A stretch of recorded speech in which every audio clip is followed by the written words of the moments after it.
सिद्धि की शादी के बाद वो ससुराल चली जाती है। पीछे रह जाती है भाभी रानी। सिद्धि के ससुराल जाते ही भाभी कहती है, अरे वाह जी वाह, सारे कपड़े मेरे। हाय रे पैंट, अरे वाह वाह, मजा आ जाएगा।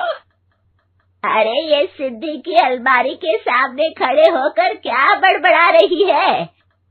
जाकर देख मेहमानों को विदाई की मिठाई मिली कि नहीं। अब हाँ माँ जी, क्यों नहीं, लेकिन पहले कपड़े तो बदल लूं। अब रानी आ जाती है सिद्धि के उन कपड़ों में जो वो ससुराल जाने से पहले घर छोड़ जाती है। अरे रानी, कुछ दिन रुक जाती। अरे ये तो सिद्धि बिटिया को मैंने ही दिया था, बड़ा ही फबता था उस पर, तुझ पर तो कुछ खास नहीं लग रहा। अब वो ना मेरे सारे कपड़े गीले थे तो सोचा पहन लूं। वैसे भी सिद्धि को कौन सा भी पुराने आउटडेटेड कपड़ों को पहनना है। वैसे भी ये सूट तो मैंने तभी पहना था, वैसे खास है भी नहीं ये। हाँ ठीक है, लेकिन ना मेरी सिद्धि पर तो जमता था। सारे मेहमान चले जाते हैं और सिद्धि ससुराल से मायके पहली बार आती है। अपना घर, अपना कमरा, अपनी अलमारी। ये बोलकर जैसे ही सिद्धि अलमारी खोलती है तो सामने उसके कपड़ों की जगह कुछ और ही रखा होता है। माँ, जरा कमरे में तो आना। सास और रानी वहां पहुंच जाते हैं। रानी ने पहनी होती है सिद्धि की जींस और टी शर्ट। अरे भाभी, ये क्या? ये तो मेरी बड़ी ही महंगी टी शर्ट है, इसे आपने घर में क्यों पहनी है? अरे बहुत मिलती है दीदी ये चौक की मार्केट में, 150 में। ओ भाभी प्लीज, ये एरोपोस्टल है, 2000 की एक टी शर्ट। ओहो, 2000 में तो दीदी 4 साड़ी आ जाए। अब क्या बोलूं? भाभी, ये मेरी अलमारी में छोटू के कपड़े, तो मेरे कपड़े कहाँ हैं? मेरी अलमारी में? अब दीदी आपको कौन से पुराने कपड़े पहनने थे? माना भाभी, लेकिन मैं जब घर आती तो यही सब पहनती ना। अरे तुम तो बड़ी कंजूस हो दीदी। खैर, वक्त आता है जब सिद्धि ससुराल के लिए रवाना हो रही होती है।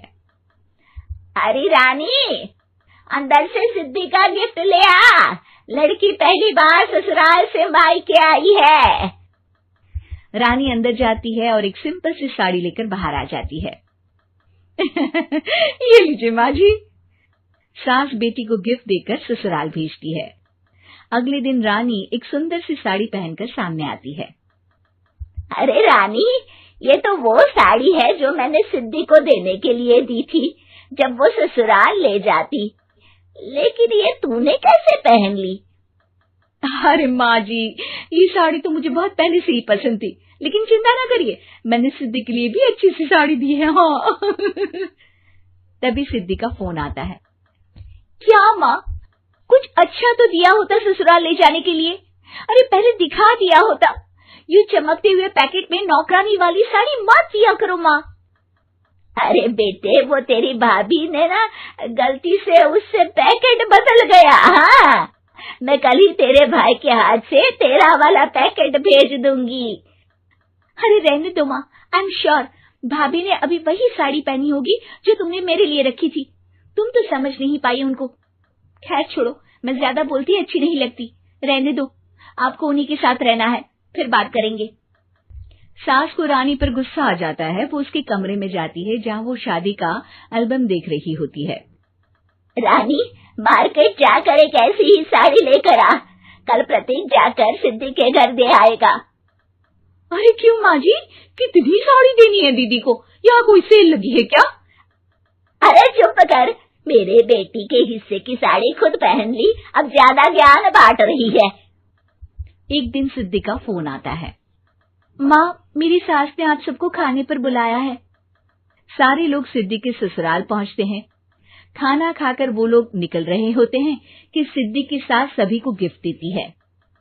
अरे बहन जी, बेटी के घर का खाना खा लिया, यही बहुत है जो आप ऊपर से गिफ्ट भी दे रही है। अरे बहन जी, आप भी कहाँ इन बातों पर विश्वास कर रही हैं। सास सभी को गिफ्ट देती है, लेकिन रानी को जो साड़ी देती है वो अजीब सी हरे रंग की लाल रंग के बड़ी छाप वाली होती है। अरे छी, ये कौन पहनेगा? सासू माँ को तो जरी वाली इतनी सुंदर, और मेरे लिए ये नौकरानी वाली। अरे भाभी, दरअसल मैं जब भी घर आती थी आप वापसी में ऐसी ही साड़ी देती थी ना, तो माँ ने सोचा कि आपको आपकी पसंद की ही साड़ी क्यों ना दी जाए। बेचारी रानी, बोलती भी तो क्या। सिद्धि और सास रानी का चेहरा देखकर हंसने लगती है, तो रानी समझ जाती है कि अपने ही बिछाए जाल में वो फंस चुकी है।